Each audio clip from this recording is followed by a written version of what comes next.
Malgré la crise Covid, les difficultés de déplacement, conforter et augmenter nos partenariats avec le Maroc.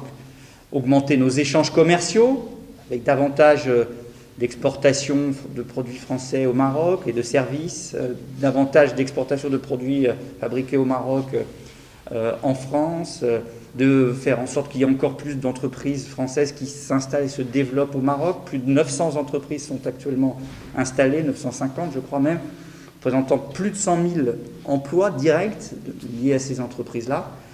Plus d'entreprises et d'investisseurs marocains en France. C'est mon premier voyage hors de l'Union européenne, ici au Maroc, et ça symbolise bien l'importance que nous mettons dans l'amitié franco-marocaine, dans le partenariat entre la France et le Maroc en matière économique, tant dans les échanges commerciaux que dans les partenariats économiques ici au Maroc, en France, mais aussi en Afrique, parce que nous avons, de par notre histoire commune, de par notre langue, de par notre amitié, et de par l'emplacement géographique et de la France et du Maroc, des partenariats à nouer au service d'une ambition commune en Afrique. Et c'est ce que je suis venu dire à mon homologue que j'aurai l'occasion de rencontrer ce soir, M. El Alami, mais aussi à des chefs d'entreprise marocains, des investisseurs marocains, des chefs d'entreprise français.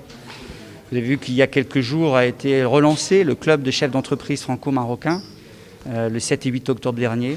Et c'est un beau signal qu'au-delà des pouvoirs publics, il y a une volonté très forte des acteurs privés de développer des partenariats pour l'avenir. Il ne s'agit pas simplement d'avoir des produits fabriqués au Maroc achetés en France, il en faut.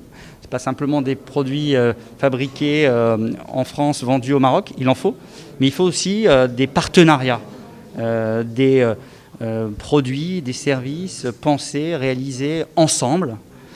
Dans le cadre, par exemple, de ce travail que nous allons faire au sein de l'Union européenne, et tout particulièrement en France, de relocalisation d'un certain nombre de productions d'Asie vers l'Europe et vers les partenaires à proximité de l'Europe, à commencer par le Maroc. Et il y a ce qu'on appelle la colocalisation, c'est-à-dire réfléchir à un partage dans les chaînes de valeur entre la France, le Maroc, au service de nos marchés respectifs, mais au service aussi de notre projection en Afrique. Après la crise, c'est ce qu'on constate par exemple à l'intérieur de la Chine, qui est un peu en vase clos.